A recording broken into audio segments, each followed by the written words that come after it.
Welcome back to Northwest Elite Spirit, the channel you come to train your mind, body, and spirit.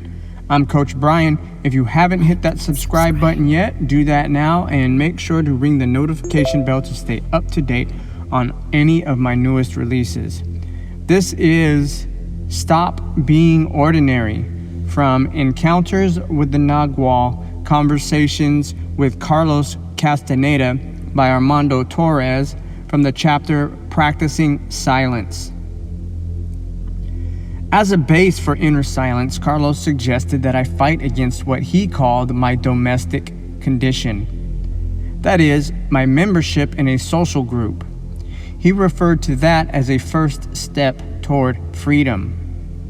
He said, to put our interactions on trial means to analyze all over again a heap of things we have always considered as facts, beginning with our sexual role and ending with our involvement in family obligations and religious and civic commitments.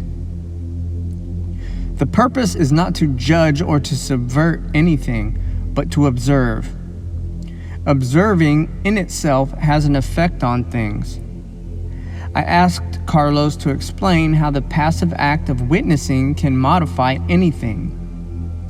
He answered that attention, however tenuous, is never passive because it is made from the same matter which makes up the universe.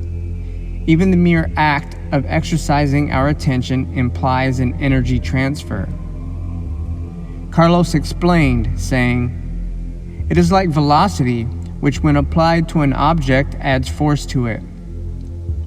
Likewise, the focus of our attention adds more reality to things.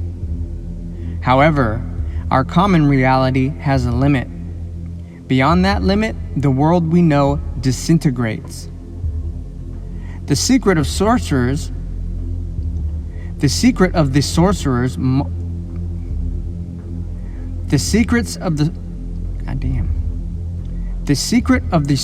marvels is the channeling of attention.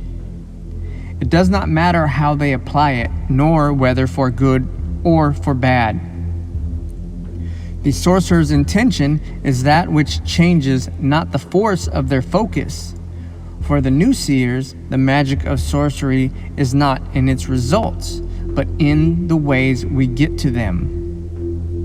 In conclusion, as an apprentice, your best intent is silencing your mind."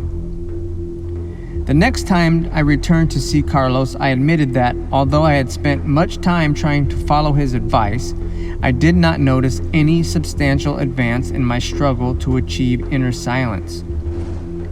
On the contrary, I had noticed that my thoughts were more agitated and more confused than ever. You need to turn it off? He explained that this sensation is a normal consequence of the practice. Carlos said to me, "Like all beginners, you are trying to classify silence like another element in your inventory of beliefs. The object of your inventory should be to make you aware of the weight of your prejudices. We use almost all our available energy on maintaining an image of the world, and we do it by means of conscious or unconscious suggestions. When an apprentice is liberated from that jail, he has the sensation that he has fallen into an ocean of peace and silence. It does not matter if he speaks, sings, cries, or meditates, that sensation remains. In the first stages of the path, it is very difficult to handle silence as a practice. As soon as we detect an absence of thoughts, a mischievous little voice congratulates us for it, and that automatically breaks the state of silence. The problem happens because you confuse the objective of the source. The problem happens because you confuse the objective of sorcerers with an ideal. The concept of silence is too delicate for a mind like yours, accustomed as it is to classifications.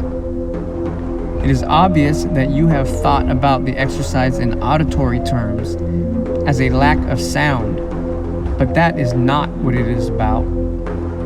What sorcerers want is something simpler. They try to resist the suggestions, and that is all. If you are able to make yourself the owner of your mind, and you are able to think properly without prejudice or false convictions, you will be able to cancel out the domesticated part of your nature. This is a supreme achievement. Then you will understand what the exercise is about. Once you learn how to prevent the commands of your mind without your being offended by them, and without your giving them any kind of attention, they will stay in your interior for some time, but eventually they'll leave. So it is not so much a question of preventing them, but rather killing them with boredom. To reach that state, you have to rattle your inventory of ideas.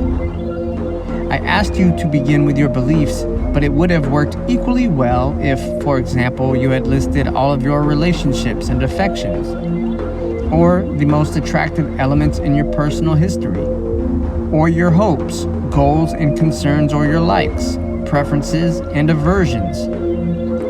The important thing is that you become aware of your thought patterns.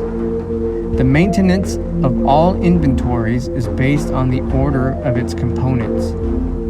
When we rattle that order, or when it lacks some piece, the maintenance of all inventories is based on the order of its components. When we rattle that order, or when it lacks,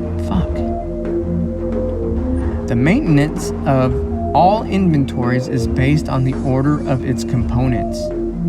When we rattle that order, or when it lacks some pieces that we gave it, the whole pattern begins to crumble.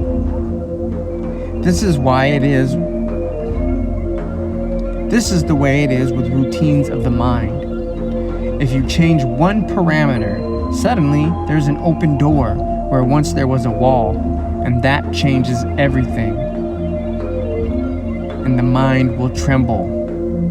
That is what you have been experiencing as the extraordinary activation of your interior dialogue.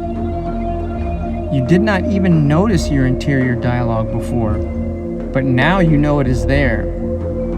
Eventually, someday, your internal dialogue's presence will be so heavy that you will do something about it.